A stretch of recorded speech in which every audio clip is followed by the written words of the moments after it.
with the printout, Swamini. Oh, that's perfect. Oh, I see. Oh, I see. Okay. This is from at the house? That's from here, yes. Yeah, we don't have to do it. So it's down at yeah, it's down at Advaita.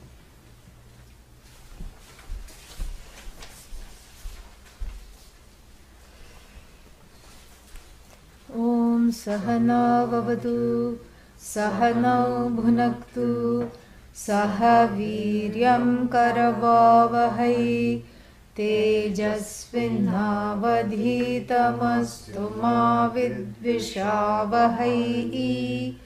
Om Shanti Shanti Shanti. Om Namo Bhagavate Om Namo Bhagavate Vaivasvataya Mrityave Vaivasvataya Mrityave Brahma Vidyacharyaya Brahma Vidyacharyaya Nachiketa Secha Nachiketa Secha. So that which removes as though ignorance on part of the one that owns up the ignorance as though, but doesn't know that, thinks that one is really ignorant. And the agent that removes this ignorance is called Upanishad. That is the name. So it's a remover of ignorance. Remover means what? It has to really be there to remove. You cannot remove something non-existent, like the blood stains on Lady Macbeth's hands. Whole night she was washing her hands and roaming the hallways of the palace because she had engineered the death of the brother-in-law so that her husband could be the king. And she kept saying, I can't sleep because I have blood on my hands, but nobody could see the blood. So you cannot remove, no matter even if you give her all kinds of soaps, it's not going to be of any use. You can't remove that which is non-existent. Oh, so you can remove that which is existent? Huh? No. How can you remove that which exists? Exist means it's real. It is here to stay. So this ignorance cannot be non-existent, because then what are we doing here, May as well go and play outside. But we are dealing with a play here. So if it is non-existent, you cannot remove it. If it is existent, you cannot remove it. If it's non-existent, it need not be removed because it doesn't exist. If it is existent, it cannot be removed. And yet, we cannot dismiss the class and chant Purnamadaha because it's only been 1 minute into the whole class. So what is this funny thing? It is all about the story of this fellow here, our little crackpot. Yeah, it's been repaired so many times, 3 times, 4 times. I think I've done 3 repairs. Yeah, 3 repairs. The same pot. Yeah, same pot, three times it has been patched together.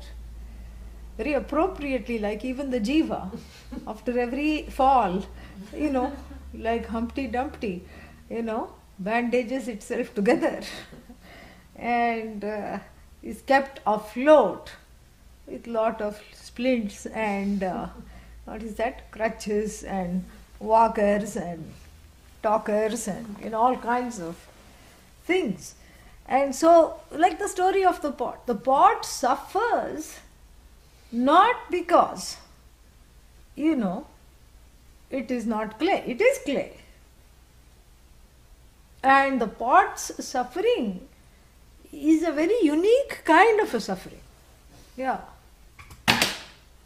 The pot suffers because it has some problems with reality. That is the truth of the suffering of the pot. The pot suffers for want of words to describe its situation. Really. For want of an understanding of its reality, it suffers. I mean, it can use any number of words. The pot's suffering is very unique. It's not really suffering. But if you tell you are not a crackpot, it will just be even more go into the doldrums. Oh, you use the word crack, and then I'm already, that's describing me. Oh, you don't know how many times I have gone to the doctor to be put together repeatedly. I've had 3 major surgeries. So it can have all these complexes, and the reason that it has these complexes is because it's not because it's really suffering. It cannot really suffer. Why? Because it is not, it is only clay. The truth of it is clay, the top of it is clay, the bottom of it is clay, inside clay, outside clay, clay, clay, clay, clay, clay, all the way. That's all it is. It's clay. But for want of seeing its reality, the pot suffers because for want of understanding its reality as it is. That's the thing. Because we cannot use the word pot and clay as synonyms. It's not possible. Water, jalam. What is jalam? Water. So, I can't say to somebody, bring me some water with some jalam in it. And also some jalam. They will be confused, correct? Unless there is some other gadbad going on. It is a confusing sentence. It's a very confusing sentence. Bring some water and put some jalam in it. What does that mean? But if pot and clay are synonyms, they should be 2 entities. So I should be able to hold the pot on one side and the clay, and they should be only one entity. They are synonyms. So, but here they don't seem to be synonyms, because I'm able to hold the clay on one hand and the pot on the other and show this is clay, this is pot. But really speaking, they are not synonyms. They are, even though they are referring to only one thing, they are not synonyms, not in the same way as water, jalam, etc. So, but the point of the thing is, what makes it very confusing for the little pot in our story is that it thinks that they are 2 entities. And it thinks that the relationship between itself and clay is one of non-reachability. That this clay is this big clod somewhere. A clod that it calls God, relatively. Yeah. And what is it? It feels odd that it is not one with the clod, which is for it God. This is the thing, the separation.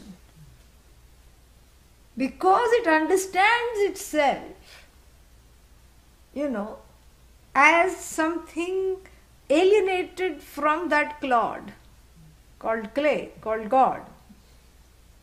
It feels, it suffers because it does not have the understanding of that in-between reality, which can neither be confirmed categorically nor be dismissed. That is why it suffers, because it is in between, like our Trishanku. Who is Trishanku? Trishanku is a sage, was a sage, and a yo-yo sage. And he was so good that of course, he was ascending. After he left his body, he was ascending to heaven. And then of course there is always the war of the suras. You think asuras and suras fight, but sometimes even between the two, devatas, there is some, few clashes. This is just for fun. And the legend goes that one of them was making him ascend, the other one was making him go, exert a downward force. There is no up or down, understand?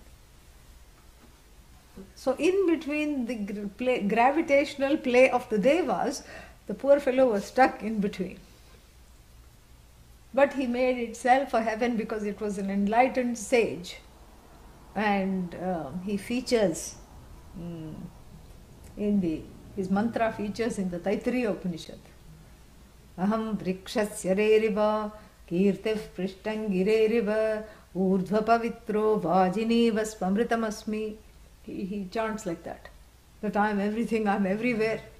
I am the tree, I am top of the tree, I am everywhere, It's an ecstatic statement not of heaven, but of that oneness which he has understood. That becomes his heaven. So in other words, he defies this whole up and down kind of a, downward push, upward push, and he is in his own kind of a thing.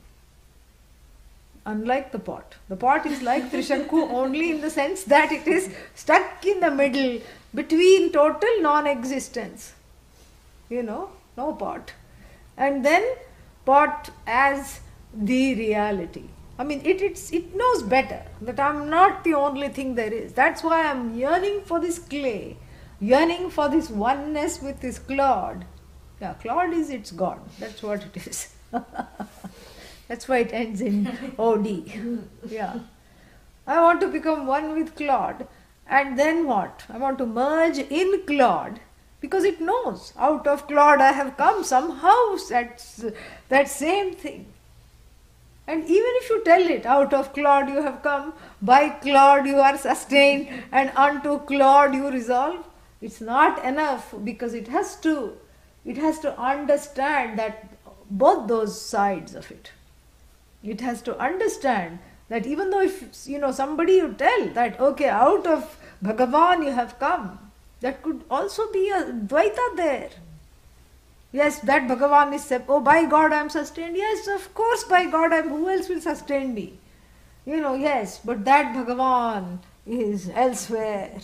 Here I am stuck in this world of lowly, disgruntled, many moaning mortals. This is my life and this is my strife. And, oh clod, when will I become one with you? This is the pot's lament is for lack of understanding of its very interesting situation, which is neither here nor there. It cannot be categorically confirmed. Its being, its very suffering cannot be confirmed as true, as existent, because that which is existent cannot be negated ever. Abadhitam sat. So sat here belongs to pot or clay in our example. Naturally it belongs to clay. Because clay can never be negated even when it takes on the form pot. Then what? Then it cannot be affirmed. The pot cannot be affirmed. Sat is affirmed because it's never negated. Pot, even though it relies on Sat, which is clay, it borrows its being from Sat, because all that the pot is clay alone. It cannot be said, the pot cannot be affirmed independently of clay. This is what the whole thing is. That's why it's not a synonym. Because if pot and clay were two words that, pointed to the same thing, they don't. Clay can point to pot. Pot cannot, Clay, if you say, it includes the whole world of everything that is sustained by clay. And when you say pot, what are you saying? You are still saying clay only. Yes, so clay alone is Sat here. So what is this pot? Yeah. Not a clod, but odd, So we have to say that this anirvachaniya, this is the middle order of reality. We'll have occasions to see it in detail more. But for right now, this is enough. That this middle order of reality, which spans the space between, which is everything in between, that which can be truly affirmed as real, which is non-negatable, which is here to stay, which never changes, which is what? Don't say clay. You. Yeah, now we have to go from the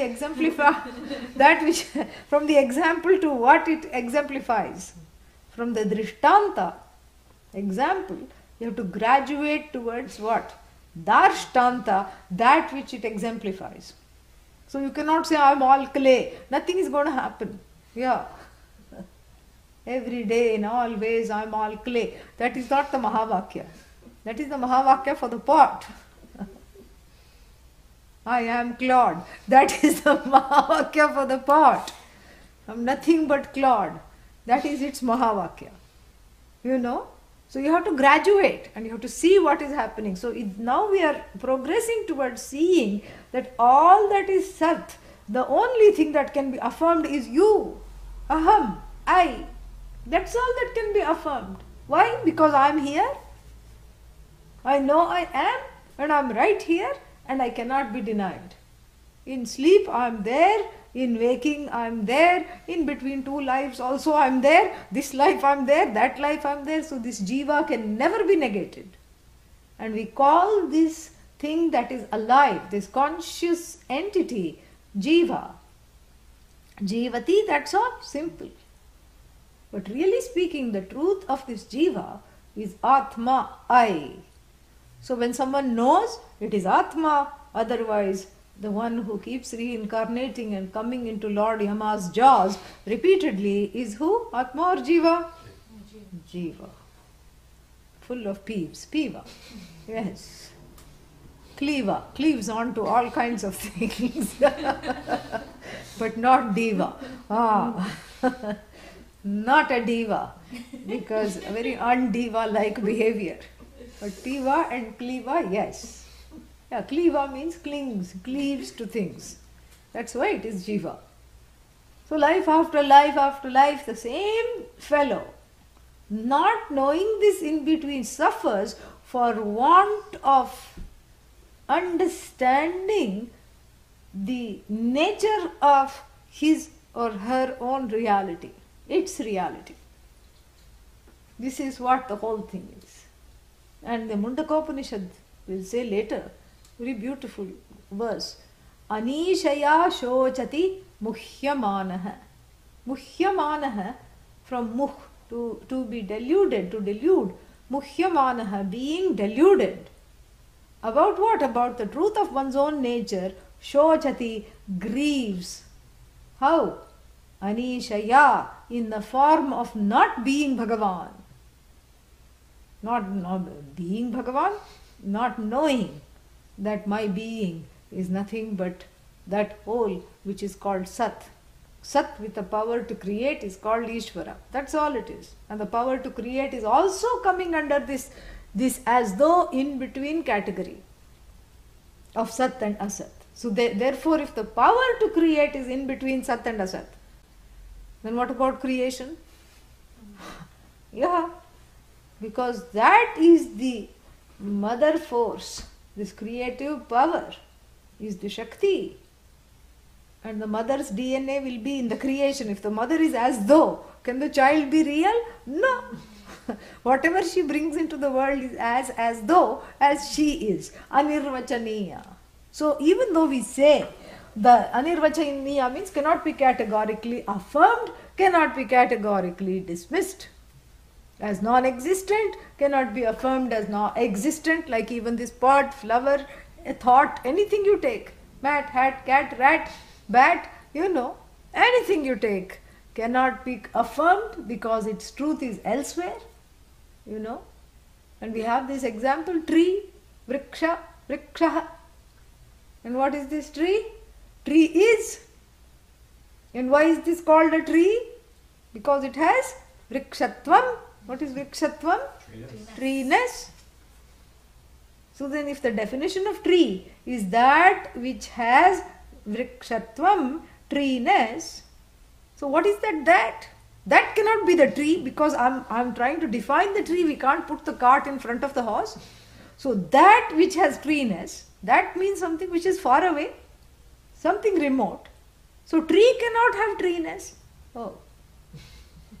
So vrikshaha, the vrikshatvam is not situated in the vriksha. How do you say that? Because I'm saying that which is equipped with treeness, endowed with treeness, qualified by treeness. So that means treeness is separate from the tree because it is a qualifier of the tree. So where did this come from? You cannot say it came out of the tree, because it's making the tree treeness. It's making the tree have treeness. So where did that? So the treeness cannot be in the tree. And it's foolish to say that the treeness is outside the tree. So it cannot come from pot. Because pot is, the definition of pot is what? Hello, wake up. Same definition of tree. You have to go with the flow here. Yeah. So that which has tree is treeness. Then what is the pot? Potness. Yeah. You cannot say that the treeness came from the pot. Why? Because that which has potness is the pot. That which has flowerness is the flower. That which has, bookness is the book. So therefore, you cannot say that the pot is lending the tree its treeness, because it is already, grappling with its potness. So the treeness, vrikshatvam, cannot come from other things in the jagat. It cannot be lent by other things in the jagat, because they are themselves grappling with where their own nest came from. So treeness cannot exist outside of the tree, meaning in other things in the jagat. Treeness cannot exist inside the tree. Then what? Where is this treeness coming from? The only one place where everything comes from. What is that? The only source of existence, which is here called that, which is also in Sanskritam called that, which is the cause of the universe. What is the word? Tat. Yes. That which has treeness is tree. So the treeness, that which makes something an abstract noun endowed with that essence, that existence, that beingness. So the truth of the tree is really beingness, with a name and form called tree. Truth of flower is beingness, that same sat, existence, with name and form called flower. Truth of pot is again what? Ultimately sat, relatively clay. So therefore this confusion to resolve is not some kind of a game that in 1 minute I can just see. Yes, in 1 minute you can see. But the confusion is often waylaid by blocks, fears, resistances, and all kinds of problems. And therefore the qualifications, and we talked at least 3 qualifications, dharma, viveka and vairagya, those become very essential to put the student on a sure footing about what is what. So we begin the studies by saying that in this universe there are only 2 things. One is the I, the existence that can never be negated, is always affirmative. Are you here? Affirmative. Are you here? Affirmative. Are you here? Affirmative. Why 3? 3 states. Yeah. Are you here? Well, silence. When I wake up, yes, affirmed. So 3 times. Affirmative, affirmative, affirmative. No one says I'm not here. You can't say I'm not here. Cannot say. So first is what is called I, Atma, and the second, thing is what? Everything else which has this iffy existence, whose borrowed existence from the I shines on its own because that individuation makes it appear as though it is different. Like so many ornaments, one gold, but if you go to a gold shop, each one has a price tag, each one has a history. Oh, this is a replica of the nose stud worn by Maharani Lakshmi Bai in 1800. That nose stud has a history. Yeah, it has a copycat life because it is being reproduced, but still some Raja Yoga is there because it's famous. It's fashioned after the nose stud of a freedom fighting queen of India. Great thing. And this is the gold which was worn by the Shankaracharya Swami, some gold chain, Rudraksha, So all these things like this, everything has a history, and that's why it becomes a great mystery to know that it's all one. Nobody goes to the gold shop except a jnani. The jeweler knows everything is one, only the gold. Yeah. The jeweler is a jnani with relation to the gold. Because you bring your chain, it has intricate things in it, it's some heirloom, and then it's got all these big, what is it called? Studded stones and designs. And what does the person do? The jeweler only sees gold. Yeah, unceremoniously takes out a pair of, what is it called? These gem tweezers, and plucks out all your semi-precious stones. Not interested in it. Yeah, not interested in it.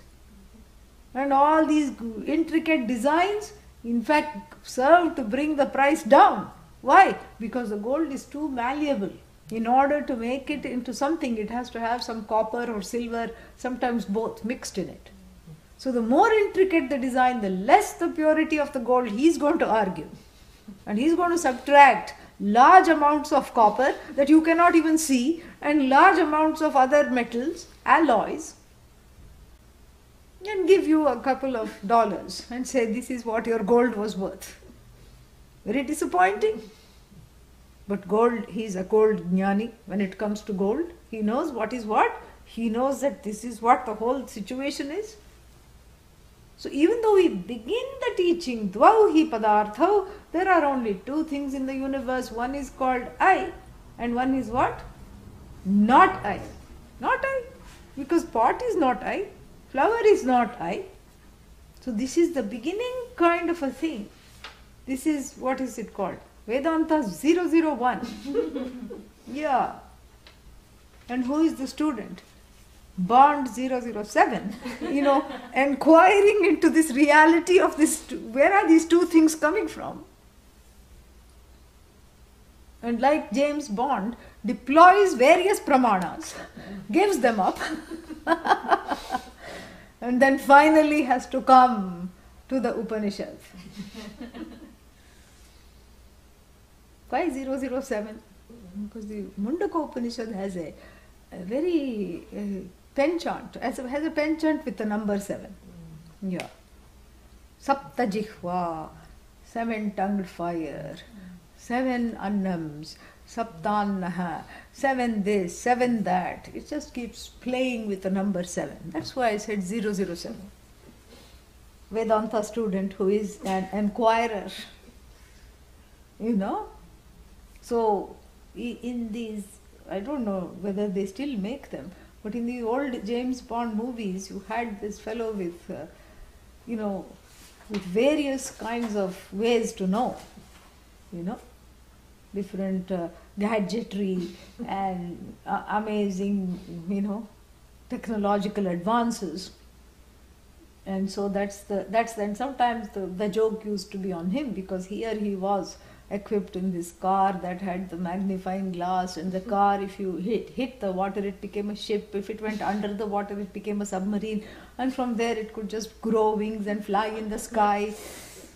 And then where would be the villain he was trying to catch? Right behind him. So likewise here too, the answer is right in front of the eyes. And here I am deploying various pramanas to get this, to find out about the Atma. But the pramanas, the means of knowledge, are only for anatma. That's the thing. So why this distinction? This distinction should not be valid then. Why should I say Atma and Anatma even in the beginning? Well, because I see it, I'm constantly interacting with it. And what is my nature of interaction with this? My nature of interaction is only in terms of knower known. So I'm constantly deploying the various means of knowledge to gain an understanding of the world around me called Anatma, not I. And then what? And then, I tried to deploy the same pramanas to know the I and fail miserably and become sad like even the pot. Oh! And that is why we have to see that this means of knowledge has to come from outside. Outside doesn't mean, it's an export item, although right now it is being exported from India, but, it's the only item that should be exported from India. They export everything but this. Even the smallest, nowadays, even the smallest two-road towns in America will have one Indian restaurant. The Indian fabrics, Indian cooking, Indian spices, so many things. This knowledge alone is really neglected. This is what is the only thing that should be exported. All those other things are what? Anatma, really. So, I have to understand that when I say means of knowledge comes from outside, it's not that it's coming from far away. It is something over which I don't have the relationship of being the complacent knower. I don't have the relationship of complacency in whose knowing. That is called pramana for knowing the Atma in the form of words handled by the teacher, the words of the Upanishads, which we are going to see what they are, handled by the teacher. This is what we have to understand. While I operate the other means of knowledge, this means of knowledge operates upon me, operates upon my vision. It corrects my vision by removing the debris of duality that has accumulated in the form of, because of the cataract of ignorance. And it takes on many forms in the form of fears, tears, sorrow, etc. So this debris of duality caused by the cataract of ignorance is removed by the study of the Upanishad. Because you being already affirmed, then you don't need anything more than this removal of this knowledge. The removal of the ignorance. The removal of the ignorance is simultaneous with the connection to the I as Atma. So the Jiva is Ishvarized, Atmafied. This is what it is. So that it's not that there is, unlike the first portion of the Upanishad, between the karma, the yajna, the what is it called? Fire ritual, and the result, there is a gap. Between the know-how of the fire ritual and the performance of the fire ritual, there is a gap. I have to go to the market, I have to buy the ingredients. First I have to understand what is being told. I have to make the bricks, I have to melt the ghee. So many things. So between the know-how and the performance, there is a gap. Between the performance of that particular pramana, here it's a pramana in action, whereas where the first portion of the Veda is concerned, the know-how has to be translated into action, and based on your own shraddha, the faith that this is really will help me, then the fruit of that action in the form of heaven, etc., you're not going to get it right now. In fact, you don't want to. Otherwise, if you are going to plummet to heaven immediately, nobody is going to do that yajna. In time, you want to just reserve a space there, that's all. Yeah. You just want to reserve a dress circle seat where you can see Urvashi perform. Yeah, and don't tell her you look like my mother, or you remind me of my mother, because that's what Arjuna said and he got into trouble. So therefore what?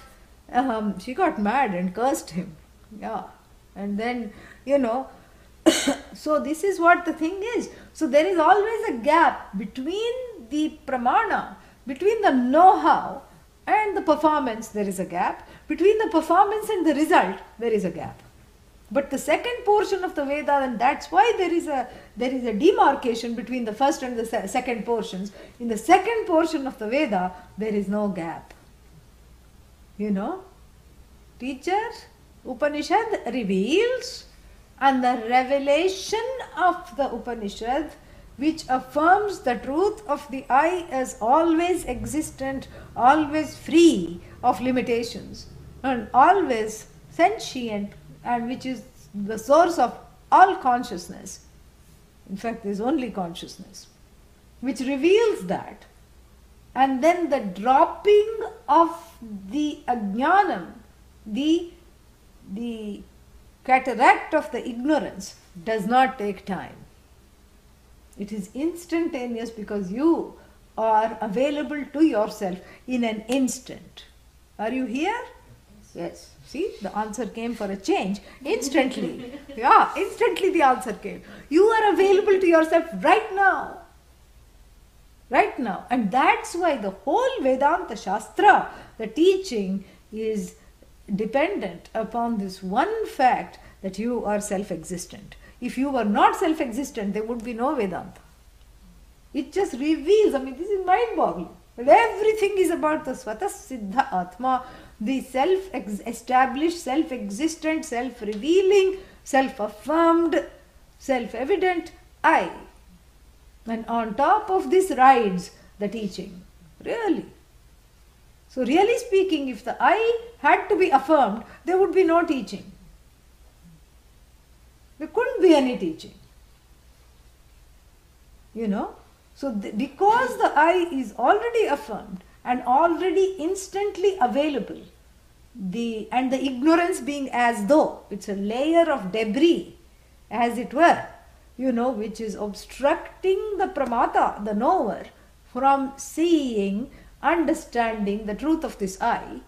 What does the Upanishad do instantly? It cleans up that debris, so that the I, which is self-shining, self-evident, shines without the burden of this debris of ignorance. That's all it is. So there is no time gap. What is the time gap? Between the knowledge and the removal of the ignorance, there is no time gap. And between the removal of the ignorance and the enjoyment of the fruits of this knowledge, Jnana Phalam is what? Kaivalya, oneness. And knowing that I am the whole, not being afflicted by sorrow and fear, there is no time gap. This we have to understand. So no time gap in the knowing and the being and the enjoying of a fearless, tearless life. There is no gap. And no gap means what? What is the source of the gap? Time. Correct? Or space. And how can those two sources of the so-called gaps come into the picture when the I is revealed as the truth of time and the truth of space? That's why these two forces, which basically, time is called Kalo Jagad Bhakshakaha. Time eats up the universe. Literally it means that. Atma Kala Bhakshakaha. Atma is the one who swallows up time. I swallow up time, which swallows up the entire universe of names and forms. Oh, it swallows me up. No. Oh, but my body. Every day it's going like this. We are not talking of your body. We are talking of what's inside this body. Heart, kidneys. Have a heart, Yeah, we're not talking of organs. We're talking of the one who says, this is, this is me, the indweller. That existent one who is using the body as a hotel room is the one. Because a hotel room means you have to vacate it. Yeah. At some point, they will keep putting your you don't think you can just check into a hotel room with a credit card that's about to expire and then stay there indefinitely. No. They will, and you keep saying, oh, put it on my tab, put it on my room, put it on my room.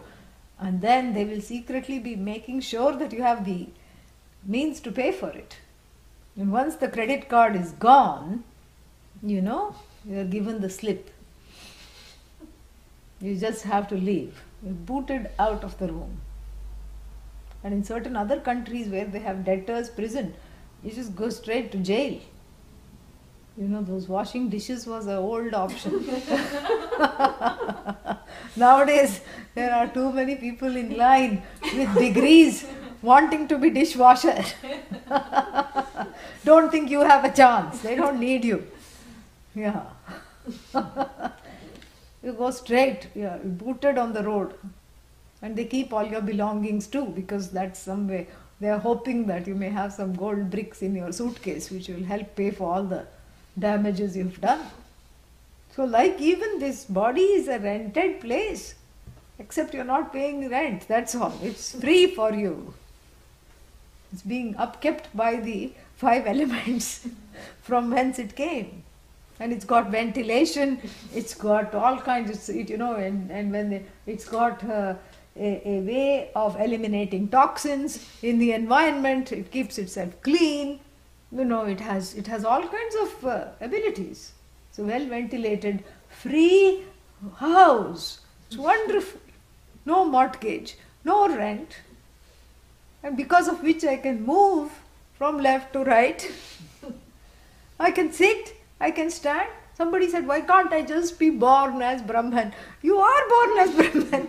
First of all, you are not even born. No, but why I have to have this body, 9 months of gestation, and then, be born? Why can't I just be free floating Brahman and then drop into the class? Well, if you are free floating Brahman, 2 things you have to understand, First of all, that you will not need to drop into a class. And also, even if you wanted to, you cannot. You just wanted to be the fly on the wall, you cannot be. Why? Because you won't have the means. So the body is giving you. See, the body comes along, the hotel room, the house comes along with a car. Look at the perks of this life. It takes you. Yes. In India, we call bus number 11, meaning the legs. This is the bus. Everybody has bus number 11. You can bus yourself to places.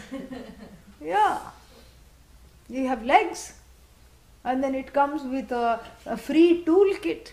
Hands. You can pry, you can open, you can bash things up, you have such intricate, possibilities. Like if you see the muscles of the hand, all the tools, screwdriver, and then what was that thing, wrench, and then monkey wrench, and this wrench, and all these things were fashioned after the original toolkit with 10 instruments, hands. And whatever doesn't work with the hands, you use the feet. Yeah. I saw one woman with no hands. She was born without any hands. Just after the shoulder, she had 1-inch stumps, that's all. Poor thing. Born like that. But then she made a lot of money because she learnt how to do everything with her feet, with her legs and feet. So she would make chapati with her feet. She would, roll it. Imagine these are not the hands, but these are the feet. And then put it on one foot, put it on the tawa and turn it and, do this thing all with her feet. So you see, when the hands are not there, feet are there. Then it also comes with a supervisor in charge, free, who says too hot, too cold, don't eat this. If you eat this, you will land in the bathroom. Don't do this. It doesn't, the stomach rebels. all these things that it's already there, it's taken care of. So what do you have against this body? Why do you want to always, like the sad little pot, keep wanting to jump out of the body? This is not a banana skin, you know. You can enjoy the body, that knowledge. That's why I said there is no time involved here. The time is assailing the means, but not what's in the means. It's not, the means of locomotion, the means of sitting, standing, that is subject to time. But what is inside this is really the end. The end is covered by the means, and therefore I confuse the means for the end. This is what it is. So this covering is as though it is not real. Like even if the space inside the pot wants to say, when will I? Katham shanti meshyami. When will I get that peace of union with Akasha? Oh, Akasha. Akasha is its God, because it is it thinks itself to be a little part of space, little trickle of space, somehow got trapped in this pot. At least you can understand if this was an airtight something and then, it's trapped. But here, idhar bada hole, idhar chota hole, where is it trapped? Really speaking, if you really want to get all Zen-like, you have to ask, is the pot in space or is the space in pot? No, space is stuck in pot. Okay, come out. Does it have to break open the pot in order to be one with space? No, it's all the time there. It's all the time space, space, space. We call it pot space because we have a few extra minutes on our hands. That's all. We just call it pot space.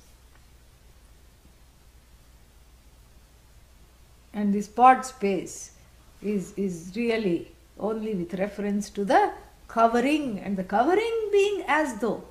Covering cannot cover space. Nothing can cover space. That's why it's called, the definition of space is that which covers everything. Avakasha pradatra akasha. And then when you do this invocation of Bhagavan or Adi Shakti, you have this mother, the primal mother, they say. Adi Shakti, they translate, literally. So then, what is the sari of the mother? Yeah, Dik, the space, she is covered by space. So you include the whole Jagat along with its quote-unquote covering. So the mother is invoked as the material here, as the raw material of the entire universe. And what covers the whole universe is space. So space becomes the sari of the mother. Same thing we have with Shiva also, Digambaraha. The directions are your dhoti. That's the thing. That itself, so you cannot say I am covered by space. Or the pot space cannot say, oh, I am covered by this pot, you who cover everything. So therefore we have to understand this I, not I business. The not I resolves in the I. And the I is that which does not resolve ever into anything else. So therefore the two cannot, not I and I are not synonyms. Not I resolves in this. In fact, not I is I. I is not I.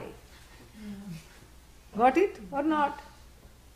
I is never not I. Not I is always I, whether it knows it or not. So because this is such a peculiar situation that we are trying to dismiss something that is never can be affirmed, that is why we have to help ourselves with a certain iffy truth claim whose existence cannot be affirmed, cannot be denied. This is what we call the second order of reality. The first one being Sat, which can never be denied, always affirmed. And then this one can neither be affirmed nor be denied. Of course, we have to close the loophole of the continuum. What would be the last order of reality? Can never be affirmed. It's Yeah. contradictory. which can never be affirmed. Meaning non-existent. And there is no need to deny it because it can never be affirmed. Nobody says the rabbit does not have horns. You don't have to say that. You know that. So really speaking, so therefore, because of this contingency of finding ourselves in a situation where the second order of reality is not understood and is overshadowed, my understanding of my reality is mixed up or overshadowed by taking the means to be the end, like even starting with his body, starting with the mind. And therefore the Upanishad has to be a special means of knowledge that works to dismiss the not I. Not even dismiss. In the beginning we can say it dismisses. But really speaking, it reveals that every not I is the I alone, and the I alone predominates, preponderates, is the only thing there is the I. The not I resolves into the I is that which never ever resolves. And so this is what is called the Upanishad. And we'll be seeing the meaning of the word Upanishad in detail. So I won't spend too much time on that. But I'll tell you a few general things about the Upanishads. There are many, and some say only 10 have to be studied.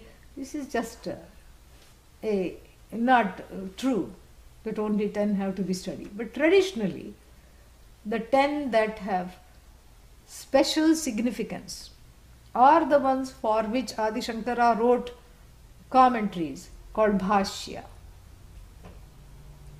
They are of special significance because they come with the cliff notes. Adi Shankara's Bhashya, like the cliff notes help to decode difficult equations. Adi Shankara's Bhashya helps us to see, is like a flashlight that illumines the words of the Upanishad. And this Upanishad mother is a lady of few words. She doesn't talk much. She says a few things, points to a few things, and then keeps quiet. And then before you know it, she's ended. She's finished. She's done. And so, but still I have all these lingering doubts. So this flashlight of the commentary of Adi Shankaracharya, has a number of wonderful functions. First is, it illuminates the Upanishad clearly. Before it was all hazy, and the Pramana is now understood wonderfully as a result of the blessing of the Parampara, the tradition, because he is one of the few links to the tradition. So we know how to understand it and how the tradition has understood it by reading the commentary. And the second thing the commentary does, and that is why we have to study the commentary.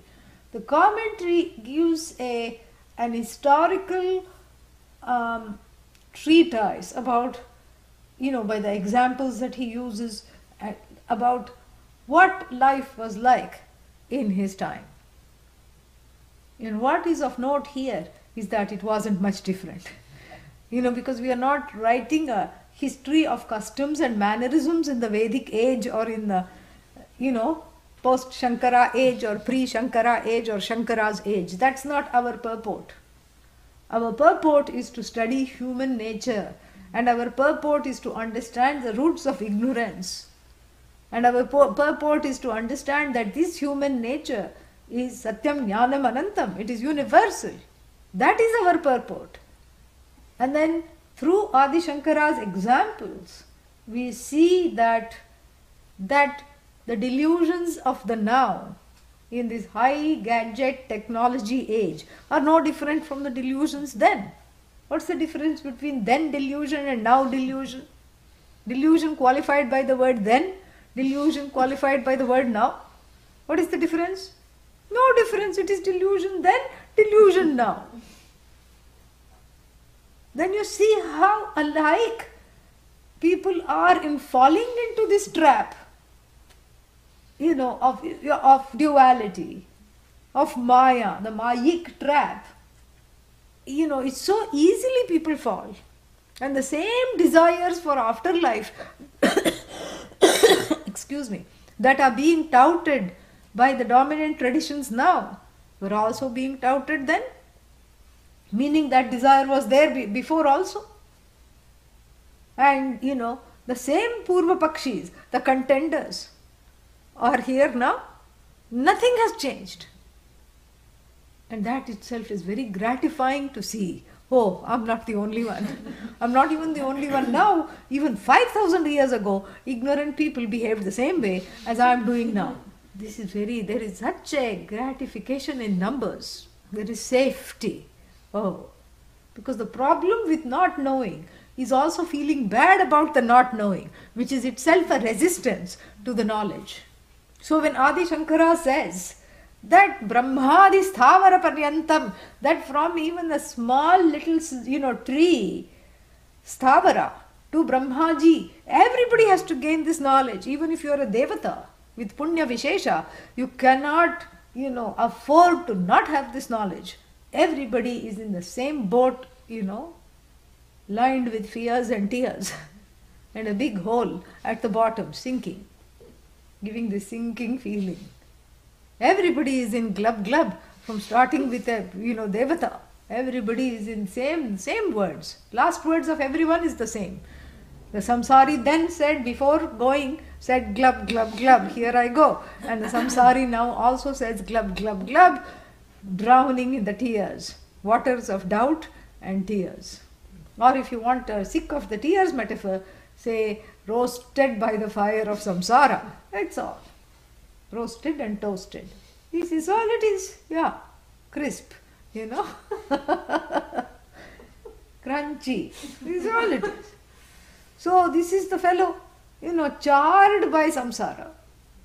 And so therefore what? You have this gratification, this gratitude. I'm glad I'm not the only one. So it helps us to see, oh, let's see more how they were like. Oh, I'm also like that. And he clearly delineates the sources of desire, he says, are threefold, or like he shows. This is all from the Upanishad itself, but he highlights it. He says that there is Putraishana. These are the three traps. Putraishana is desire for children. Oh, but I don't have a single maternal or paternal instinct. Never mind. But still, that is not the criterion. Yeah, it's not like, oh, I want to hold something small and, pet it. And that's not just the maternal instinct. Maternal instinct is extremely, it's extremely subtle paternal instinct, but the instinct to have children may not be there. But the instinct to overlord in the form of a certain, uninterrogated way of being leads one to certain disastrous situations. That's why even, if sometimes people go into the spiritual realm, but this desire is not, interrogated properly. So they encourage everyone to call them mother or father. And then they say, you are all our children. This is Putraishana. Yeah. They encourage everyone. You are the children of the father who is the guru. I mean, it's fine. It works as a metaphor. The guru is who you want them to be, really. But people often project mother, father on the guru. But the guru should not counter project. And this is a very interesting thing, very important. The concept of transference explained very well by Carl Jung, where you see in someone your own desires for a role model. This is like a mother transference, father transference.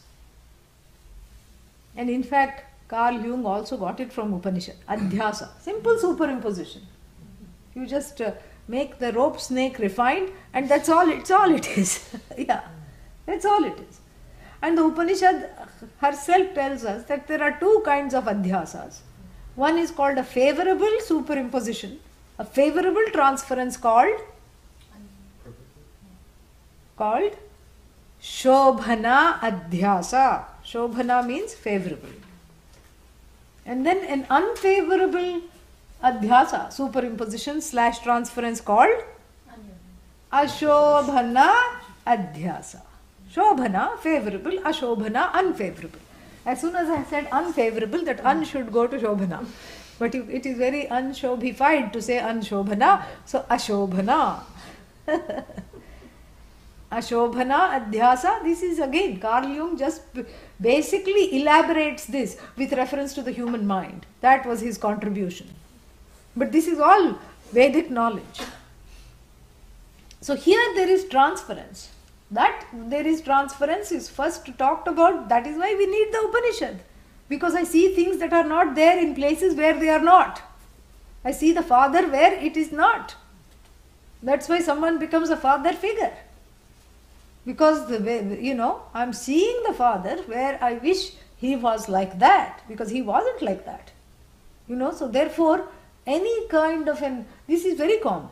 Any kind of interaction with older men, that is where I seek the father figure. One seeks the father figure. And same thing with women. The mother figure automatically automatically features in the whole situation. So so the student, for the student to see the mother or the father in the teacher, even though it's a mistake, it's not really a mistake, because what else will the student do? The student is trying, It is a mistake, but it's not the student's fault. So this is called transference, to remove which we need this knowledge.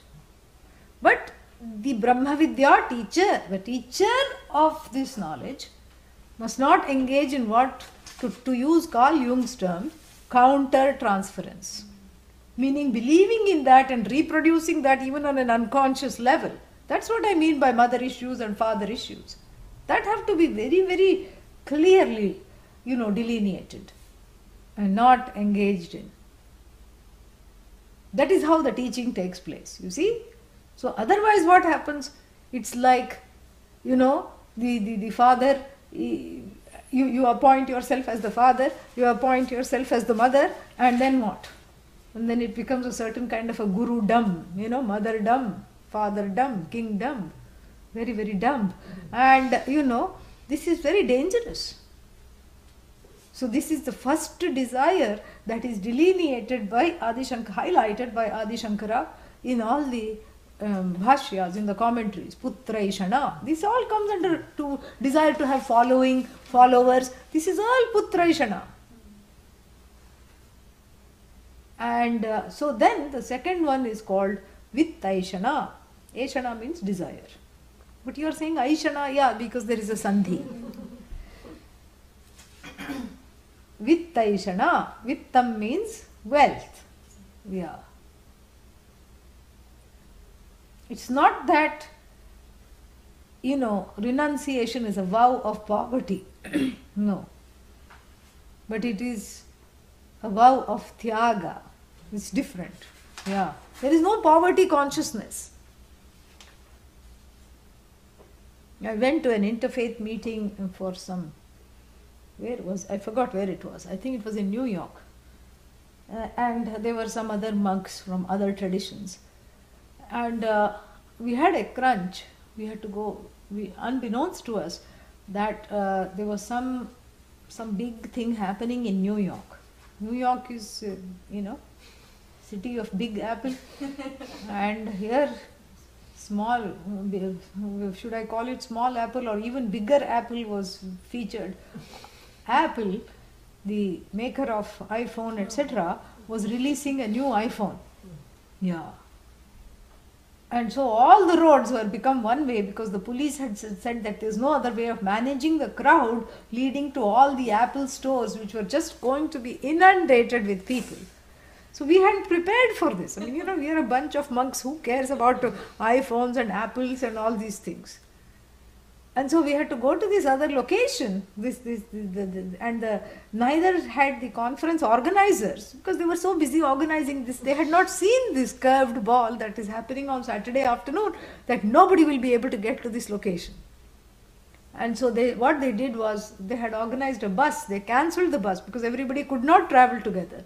And so what they did was they put people in taxis, because if anyone can drive, it's the New York cab driver. And they sent us 2 hours before so that we would make it. What was otherwise would have taken 20 minutes.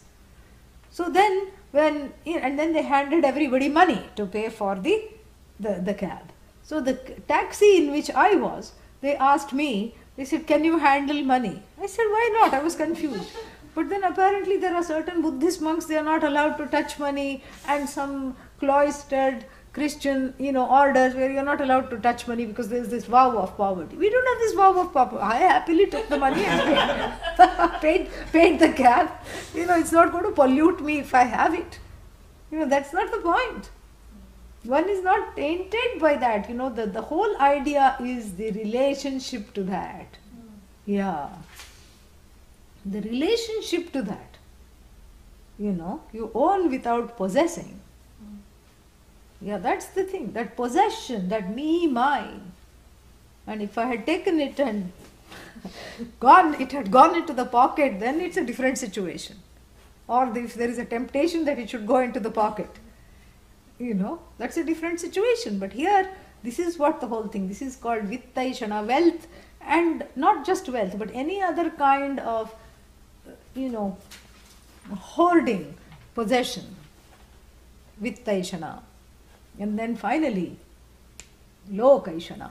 Lokaha means fields of experience, wanderlust. I have to go here, I have to go there. Oh, what is Spain like? How is it when it rains in Spain? What will it look like? It will look just like Eugene. Just look out of the window. That's enough. Look out of the window on most days. You don't need to watch rain in Spain. Rain in Spain is like rain here. No difference. And I want to go to India. Why? Monsoon. Yeah, here rains have come sooner. So no need for monsoon there. And all this wanderlust, I wonder what it will be like to sit and sip a cup of tea in the Pyrenees. I wonder what it will be like to go to, what is that place? Manasarovar.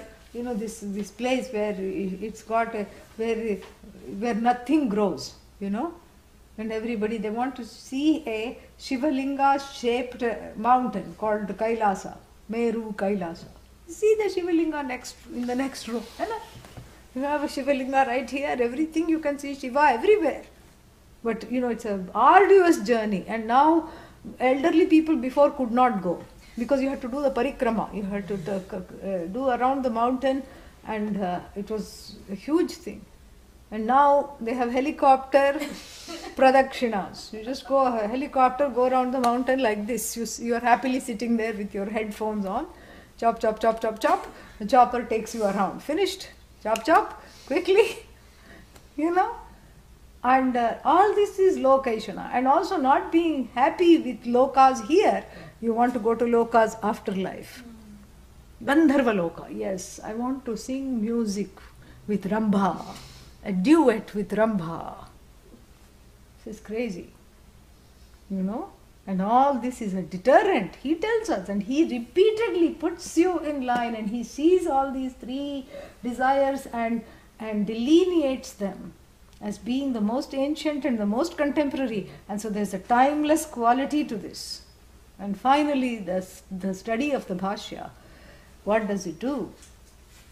It takes care of all the doubts you never thought you had by raising objections called Purva Paksha. Purva Paksha means that which came before. Before what? The knowledge. So, and that which is sitting right in front of the knowledge in the form of the mind of the student, and deploying these various objections. And sometimes the objections, because of fear or so many reasons, are deep down, buried. Adi Shankara, dredges them out by externalizing these, a very brilliant, brilliant methodology, the teaching methodology, by constantly mounting the scenario that should not be or cannot be. It's de-affirmed. It's made threadbare. the arguments, the doubts, the fears are made threadbare. And all the arguments become rag dolls. They just go like limp completely, without a sara, without a life. And the Bhashya, therefore, in studying the Upanishad with Bhashya is a very special blessing. It's an extremely special blessing. And if you are having it right now, it's not an accident. It's your own punya which is allowing this to happen. And it's a special blessing because you will never forget that Upanishad. And you will never be able to, you will never be able to be shaken from the knowledge that it has to impart. So we'll take a short break, shake things up a bit again afterwards. Om Purnamadah Purnamidam Purnat Purnamudachyate Purnasya Purnamadaya Purnamevavashishyate. Om Shanti Shanti Shanti. Harihi Om Shri Gurubhyo Namaha. Harihi Om.